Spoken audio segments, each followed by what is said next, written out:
Okay, today we'll show you,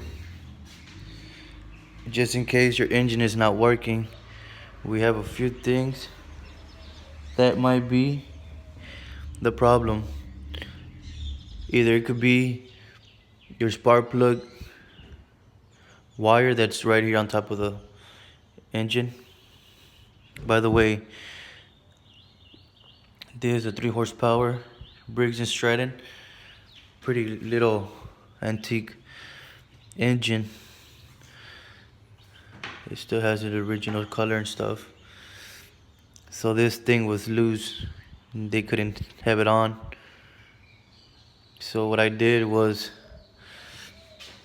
I tightened it. If you can see, curves. I tightened a little bit. And it could be a little bit tighter. And I could get the little spark that it needs to turn on.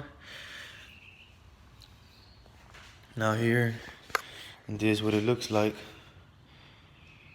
It's pretty cool, ain't it? So then what I did was I run the little wire up here, and that's the kill switch.